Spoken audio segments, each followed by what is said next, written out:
Welcome back to my channel. ಹೊಸದಾಗಿ channel ನೋಡ್ತಾ ಇದ್ದರೆ ಸಬ್ಸ್ಕ್ರೈಬ್ ಮಾಡಿಕೊಂಡು ಸಪೋರ್ಟ್ ಮಾಡಿ. ವಾರಾಹಿ ದೇವಿಯ ಆಶೀರ್ವಾದ ಅನುಗ್ರಹ ಎಲ್ಲರ ಮೇಲೂ ಇರಲಿ ಅಂತ ವಿಡಿಯೋ ಪ್ರಾರಂಭ ಮಾಡ್ತಾ ಇದ್ದೀನಿ. ಇದೇ 15ನೇ ತಾರೀಕು ಸಂಕ್ರಾಂತಿ ಹಬ್ಬ. ಸಂಕ್ರಾಂತಿ ಅಂದರೆ ಸುಗ್ಗಿ ಹಬ್ಬ. ಎಲ್ರಿಗೂ ಕೂಡ ತುಂಬ ವಿಶೇಷವಾಗಿ ಇರುವಂಥದ್ದು. ಹೊಸದಾಗಿ ನಾವು ಏನಾದರೂ ಪ್ರಯತ್ನ ಪಡಬೇಕು ಅನ್ನುವಂಥದ್ದು, ಹಬ್ಬ ಹರಿದಿನಗಳು ಅನ್ನುವಂಥದ್ದು ಎಲ್ಲರನ್ನೂ ಒಟ್ಟಾಗಿ ಕೂಡಿಸುವಂಥದ್ದು, ಮನೆಯಲ್ಲಿ ಸಂಭ್ರಮ ಅನ್ನುವಂಥದ್ದು ಕೂಡಿರುವಂಥ ಒಂದು ಆ ಸಮಯ ಅನ್ನುವಂಥದ್ದು, ಆ ವಾತಾವರಣದಲ್ಲಿ ತುಂಬಾ ನಮಗೆ ಖುಷಿಯನ್ನು ಕೊಡುವಂಥ ಹಬ್ಬ ಅಂತ ಹೇಳಿದ್ರೆ ಸಂಕ್ರಾಂತಿ ಹಬ್ಬ ಸ್ನೇಹಿತರೆ. ಈ ರೀತಿ ನಾವು ನಮ್ಮ ಮನೆಯ ಪದ್ಧತಿಗೆ ಅನುಗುಣವಾಗಿ ನಾವು ಮಾಡ್ಕೊಳ್ತಾ ಇರ್ತೀವಿ. ಯಾವುದೇ ರೀತಿಯಾದಂಥ ಪೂಜೆ ಪರಿಹಾರಗಳನ್ನು ಮಾಡಿಕೊಂಡಾದಮೇಲೆ ತದನಂತರ ನೀವು ಇದನ್ನು ಮಾಡ್ಕೊಳ್ಳಿ. ಎಕ್ಕದ ಎಲೆಯ ಪರಿಹಾರ ಶಾಸ್ತ್ರಗಳಲ್ಲಿ ಮನುಷ್ಯನಿಗೆ ಸಾಧಾರಣವಾಗಿ ದಿನನಿತ್ಯ ಬರುವಂಥ ಸಮಸ್ಯೆಗಳು ಒಂದು ಕಡೆ ಆದರೆ, ಬಹಳ ವರ್ಷಗಳಿಂದ ಅಥವಾ ಬಹಳ ದಿನಗಳಿಂದ ತಿಂಗಳುಗಳಿಂದ ಅಂತಲೇ ಕೋರಿಕೆ ಇರಬಹುದು ಅಥವಾ ಸಮಸ್ಯೆ ಅನ್ನುವಂಥದ್ದು ಇರಬಹುದು.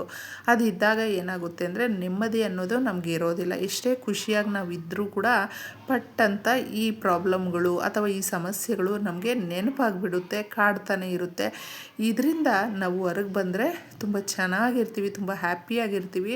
ಇದು ಯಾಕೋ ಬಿಟ್ಟು ಬಿಡದೆ ನಮ್ಮನ್ನು ಕಾಡ್ತಾ ಇದೆ ಅನ್ನುವಂಥದ್ದು ನಮ್ಮ ಜೀವನದಲ್ಲಿ ಒಂದಲ್ಲ ಒಂದು ರೀತಿಯಲ್ಲಿ ಒಂದು ಸಮಸ್ಯೆ ಅಥವಾ ಒಂದು ಕೋರಿಕೆ ಇರಬಹುದು. ಅದನ್ನು ತೀರಿಸ್ಕೊಳ್ಳೋದಕ್ಕೆ ಅಂತಲೇ ಈ ರೀತಿಯ ವಿಶೇಷವಾದ ದಿನಗಳು ಅನ್ನುವಂಥದ್ದು ಹಾಗೂ ಶಕ್ತಿ ಹೊಂದಿರುವಂಥ ದಿನಗಳನ್ನು ನಾವು ಆಯ್ಕೆ ಮಾಡಿಕೊಂಡಾಗ ನಮ್ಮ ಸಮಸ್ಯೆಗಳನ್ನು ಬಗೆಹರಿಸ್ಕೊಳ್ಬಹುದು ಸ್ನೇಹಿತರೆ. ನಾವೆಲ್ಲರೂ ಕೂಡ ಒಂದಲ್ಲ ಒಂದು ರೀತಿಯಲ್ಲಿ ಕಷ್ಟಗಳನ್ನು ಪಡ್ತಾನೆ ಇರ್ತೀವಿ. ಆ ಕಷ್ಟಗಳನ್ನು ನಾವು ಮೆಟ್ಟಿ ಮುಂದೆ ಹೋಗೋದಕ್ಕೆ ಸಂತೋಷದ ದಿನಗಳನ್ನು ಅಂತ ನಾವು ಹುಡುಕೊಳ್ತಾ ಇರ್ತೀವಿ. ಅಂಥ ಸಂದರ್ಭಗಳಲ್ಲಿ ಮುಖ್ಯವಾಗಿ ನಮಗೆ ಸಿಗುವಂಥದ್ದು ಎಕ್ಕದ ಎಲೆಯ ಪರಿಹಾರ. ಎಕ್ಕದ ಎಲೆ ಅನ್ನುವಂಥದ್ದು ನಮ್ಮ ಜಾತಕ ದೋಷಗಳನ್ನು ನಿವಾರಣೆ ಮಾಡುತ್ತೆ. ನಮಗೆ ಏನೇ ಕಾಯಿಲೆ ಕಸಾಲೆಗಳು ಇದ್ದರೂ ಕೂಡ ದೂರ ಮಾಡುವಂಥದ್ದು, ನಮ್ಮ ಮನೆಯಲ್ಲಿ ಇರುವಂಥ ಕಷ್ಟಗಳನ್ನು ಬೇಗನೆ ಪರಿಹಾರದ ಮುಖಾಂತರ ತಿಳಿಸಿಕೊಡುವಂಥದ್ದು. ಅಷ್ಟು ಅದ್ಭುತವಾಗಿರುತ್ತೆ ಈ ಪರಿಹಾರಗಳು. ಇದನ್ನು ಮಾಡಿಕೊಳ್ಳೋದಕ್ಕೆ ನಮಗೆ ಮುಖ್ಯವಾಗಿ ಬೇಕಾಗಿರುವಂಥದ್ದು ಎಕ್ಕದ ಎಲೆ. ಇದನ್ನು ಯಾವ ರೀತಿ ನಾವು ಪಡ್ಕೊಳ್ಬೇಕು ಅಂತ ಹೇಳಿದ್ರೆ, ಸಾಧಾರಣವಾಗಿ ನಾವು ಈ ರೀತಿಯ ಹಬ್ಬ ಹರಿದಿನಗಳು ಅಂತ ಹೇಳಿದ್ರೆ ಇಂದಿನ ದಿನಗಳಲ್ಲೇ ಎಲ್ಲವೂ ತಯಾರಿ ಮಾಡ್ಕೊಂಡಿರುವಂಥದ್ದು, ಬೆಳಗ್ಗೆ ಬೇಗ ಎದ್ದು ಸ್ನಾನ ಮಾಡುವಂಥದ್ದು, ತದನಂತರ ನಾವು ಆ ಗಿಡದ ಹತ್ತಿರ ಹೋಗಿದ್ದೆ ಸಂಕಲ್ಪ ಮಾಡಿಕೊಂಡು ಕೇಳಿಕೊಂಡು ಎರಡೂ ರೀತಿಯಲ್ಲಿ ನಮಗೆ ಎಕ್ಕದ ಗಿಡ ಅನ್ನುವಂಥದ್ದು ಸಿಗುತ್ತೆ. ಇದರಲ್ಲಿ ನೀವು ಬಿಳಿ ಎಕ್ಕದ ಎಲೆಯನ್ನು ತಗೊಳ್ಳಿ. ಬಿಳಿ ಎಕ್ಕದ ಎಲೆ ಪರಿಹಾರಗಳಿಗೆ ತುಂಬ ಸೂಕ್ತವಾಗಿರುತ್ತೆ. ಇದನ್ನು ನಾವು ಸಂಕಲ್ಪ ಮಾಡಿಕೊಂಡು ನಮಸ್ಕಾರ ಮಾಡಿ ಕೇಳಿ ತಗೊಂಡು ಬರಬೇಕಾಗುತ್ತೆ. ಸೂರ್ಯ ದೇವನಿಗೆ ಹಾಗೂ ಗಣಪತಿಗೆ ತುಂಬ ಹತ್ತಿರವಾಗಿರುವಂಥದ್ದು ಸ್ನೇಹಿತರೆ. ನಮಗೆ ಪ್ರತ್ಯಕ್ಷವಾಗಿ ಕಾಣಿಸುವಂಥ ಸೂರ್ಯ ದೇವನಿಗೆ ಪ್ರತಿನಿತ್ಯ ನಾವು ನಮಸ್ಕಾರ ಮಾಡಿ ಕೇಳಿಕೊಂಡು, ನಮಸ್ಕಾರ ಪ್ರಿಯ ಸೂರ್ಯ ಭಗವಾನನು, ಈ ರೀತಿ ಪರಿಹಾರಗಳನ್ನು ಕೂಡ ಮಾಡಿಕೊಂಡಾಗ ಸೂರ್ಯ ದೇವನ ಆಶೀರ್ವಾದ ಅನ್ನುವಂಥದ್ದು ಸಿಗುತ್ತೆ. ಧೈರ್ಯವಾಗಿ ನಾವು ಯಾವುದೇ ಒಂದು ಕೆಲಸಗಳಿಗಾಗಿರಬಹುದು, ಕಾಂಪಿಟೇಟಿವ್ ಎಕ್ಸಾಮ್ಸ್ ಆಗಿರಬಹುದು, ಹಾಗೂ ಪ್ರಭುತ್ವದ ಕೆಲಸಗಳು ಅಂತ ಹೇಳ್ತೀವಲ್ವ, ಆ ಕೆಲಸಗಳಿಗೆ ರಾಜಕೀಯದಲ್ಲಿ ಇರುವಂಥವರಿಗೆ ಒಂದು ರೀತಿಯಲ್ಲಿ ವಾಕ್ಚಾತುರ್ಯ ಅನ್ನುವಂಥದ್ದು ತುಂಬಾ ಮುಖ್ಯವಾಗಿರುತ್ತೆ. ಹಾಗೂ ಧೈರ್ಯ ಅನ್ನೋದು ಬೇಕಾಗುತ್ತೆ. ಆತ್ಮಸ್ಥೈರ್ಯ ಅನ್ನುವಂಥದ್ದು ಚರ್ಮದ ಕಾಯಿಲೆಗಳಿದ್ದಾಗ ಹಾಗೂ ಯಾವುದೇ ರೀತಿಯಾದಂಥ ದೋಷಗಳಿದ್ದಾಗ ಅವುಗಳನ್ನು ನಾವು ನಿವಾರಣೆ ಮಾಡಿಕೊಳ್ಳೋದಕ್ಕೆ ಎಕ್ಕದ ಎಲೆ ಅನ್ನುವಂಥದ್ದು ರಾಮಬಾಣ ಅಂತಲೇ ಹೇಳಬಹುದು.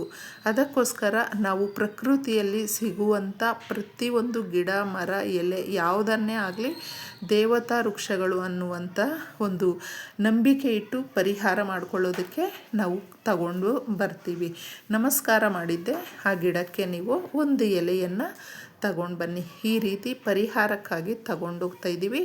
ನಮ್ಮ ಸಮಸ್ಯೆಗಳನ್ನು ಬಗೆಹರಿಸಿ ನಮಗೆ ಮುಂದಿನ ದಿನಗಳು ತುಂಬ ಚೆನ್ನಾಗಿರುವಂತೆ ನೋಡ್ಕೋತಾಯಿ ಅಂತಂದ್ಬಿಟ್ಟು ಕೇಳಿಕೊಂಡು ಆ ಎಲೆಯನ್ನು ತಗೊಂಡು ಬಂದು, ತುಂಬ ಅದು ಸೂಕ್ಷ್ಮವಾಗಿರುತ್ತೆ. ಎಲೆಯನ್ನು ನೀವು ತೇವದ ಬಟ್ಟೆಯಲ್ಲಾಗಿರಬಹುದು, ಟಿಶ್ಯೂನಲ್ಲಾಗಿರಬಹುದು ಒರೆಸ್ಕೊಂಡಿದ್ದೆ ಅದರ ಮೇಲೆ ನಾವು ಒಂದು ಮಣ್ಣಿನ ದೀಪ ನಿಮ್ಮ ಮನೆಯಲ್ಲಿ ಹೊಸದಾಗಿ ಏನಾದರೂ ಇದ್ದರೆ ಅದನ್ನು ತಗೊಳ್ಳಿ. ಇಲ್ಲ ಅಂದರೆ ನಾವು ಉಪಯೋಗ ಪಡಿಸ್ತಾ ಇದ್ದೀವಿ ಅಂತ ಹೇಳಿದ್ರೆ ಅದನ್ನೇ ನೀಟಾಗಿ ತೊಳೆದು ತಗೊಂಡಿದ್ದೆ ಈ ಪರಿಹಾರಕ್ಕೆ ಎಳ್ಳೆಣ್ಣೆಯನ್ನು ನೀವು ಉಪಯೋಗ ಪಡಿಸ್ಕೊಳ್ಳಿ. ಎಳ್ಳೆಣ್ಣೆ ಅನ್ನುವಂಥದ್ದು ನಮ್ಮ ಜನ್ಮ ದೋಷಗಳು, ಶನಿ ದೋಷಗಳನ್ನು ನಿವಾರಿಸುವಂಥ ಶಕ್ತಿ ಎಳ್ಳೆಣ್ಣೆಗೆ ಇದೆ. ಅದಕ್ಕೋಸ್ಕರ ದೀಪಕ್ಕೆ ಎಳ್ಳೆಣ್ಣೆ ನಮಗೆ ಬೇಕಾಗುತ್ತೆ. ಹಾಗೂ ಬತ್ತಿಗಳನ್ನು ಇದ್ರ ಒಳಗಡೆ 3 ಹಾಕಬೇಕು. 3 ಬತ್ತಿಗಳು ವಿಶೇಷವಾಗಿರುತ್ತೆ ಸ್ನೇಹಿತರೆ. ಬ್ರಹ್ಮ, ವಿಷ್ಣು, ಮಹೇಶ್ವರ ಅನ್ನುವಂಥ ಒಂದು ದೇವತೆಗಳನ್ನು ನೆನೆಸ್ಕೊಂಡು ಈ ಪರಿಹಾರವನ್ನು ನಾವು ಮಾಡ್ಕೊಳ್ತಾ ಇರೋದ್ರಿಂದ ಭಗವಂತನ ಆಶೀರ್ವಾದಕ್ಕೆ ಈ ಪರಿಹಾರ ತುಂಬ ಸೂಕ್ತವಾಗಿರುತ್ತೆ. ಇದಕ್ಕೆ ಬೇಕಾಗಿರುವಂಥ ಬಹಳ ಮುಖ್ಯವಾಗಿರುವಂಥದ್ದು ಗೋಧಿ ಬೇಕಾಗುತ್ತೆ. ಇದನ್ನು ಸ್ವಲ್ಪ ತಗೊಂಡಿದ್ದೆ. ಮೊದಲು ಆ ಎಲೆಯನ್ನು ಒಂದು ಪ್ಲೇಟ್ ಮೇಲೆ ಇಟ್ಟು ಗಂಧ, ಕುಂಕುಮ 2 ಇಡಬೇಕು. ಈ 4 ಕಡೆ ಇಟ್ಟು ಸ್ವಲ್ಪ ನೀವು ಈ ಗೋಧಿಯನ್ನು ಹಾಕಬೇಕು. ಗೋಧಿ ಇದ್ದರೆ ಹಾಕಿ, ಇಲ್ಲಾಂದರೆ ಗೋಧಿ ರವೆ ಬರುತ್ತೆ, ಅದಿದ್ದರೂ ಪರವಾಗಿಲ್ಲ, ತೊಂದರೆ ಇಲ್ಲ. ಸಾಕಷ್ಟು ಜನ ಆ ರವೆ ರೂಪದಲ್ಲಿ ಉಪಯೋಗ ಪಡಿಸ್ಕೊಳ್ತಾ ಇರ್ತಾರೆ. ಅದನ್ನು ಹಾಕಿಬಿಟ್ಟು ನೀವು ಅದ್ರ ಮೇಲೆ ದೀಪವನ್ನು ಇಟ್ಟು ಎಳ್ಳೆಣ್ಣೆಯನ್ನು ಹಾಕಬೇಕು. 3 ಬತ್ತಿ ಅಥವಾ 5 ಬತ್ತಿಗಳನ್ನು ಈ ರೀತಿ ಹಾಕಿ ದೀಪವನ್ನು ಹಚ್ಚಬೇಕು. 5 ಬತ್ತಿಗಳು ಪಂಚಭೂತಗಳಿಗೆ ಸಮಾನ, ಅಂದರೆ ಪಂಚಭೂತಗಳ ಸಾಕ್ಷಿಯಾಗಿ ನಾವು ಮಾಡ್ತಾ ಇರೋದ್ರಿಂದ 5 ಬತ್ತಿಗಳನ್ನು ಹಾಕೋದು ತುಂಬ ಒಳ್ಳೆಯದು, ಶ್ರೇಯಸ್ಕರ.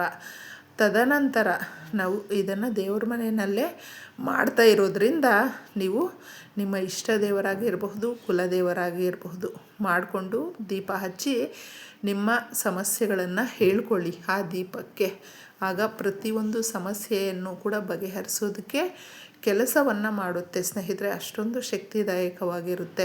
ತದನಂತರ ಇದನ್ನು ನೀವು ಮಾರನೆಯ ದಿನ ಮಾತ್ರ ತೆಗಿಬೇಕು. ಅಂದರೆ ಇದರಲ್ಲಿರುವಂಥ ಆ ಗೋಧಿಯನ್ನು ಯಾವುದಾದ್ರೂ ಪಕ್ಷಿಗಳಿಗೆ ಕೊಡಿ. ಅಂದರೆ ನಿಮ್ಮ ಮನೆ ಹತ್ರನೇ ಎಲ್ಲಾದರೂ ಕಾಂಪೌಂಡ್ ಮೇಲೆ ಹಾಕಬಹುದು. ಇವುಗಳನ್ನು ಹಾಕಿ ತದನಂತರ ಈ ಎಲೆ ಸಮೇತ ನೀವು ಕ್ಲೀನಾಗಿ ಬತ್ತಿಗಳನ್ನು ತಗೊಂಡೋಗಿ ಯಾರು ತುಳಿದೇ ಇರುವ ಗಿಡ ಮರಗಳ ಹತ್ರ ಹಾಕಬೇಕು. ದೀಪವನ್ನು ತೊಳೆದು ನಿಮ್ಮ ಪರಿಹಾರಕ್ಕಾಗಿ ಇಟ್ಕೊಳ್ಳಿ.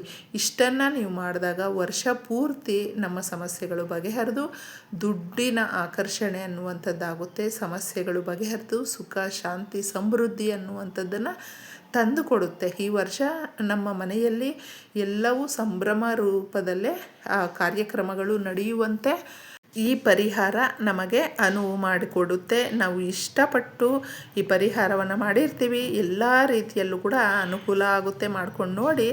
ಧನ್ಯವಾದಗಳು.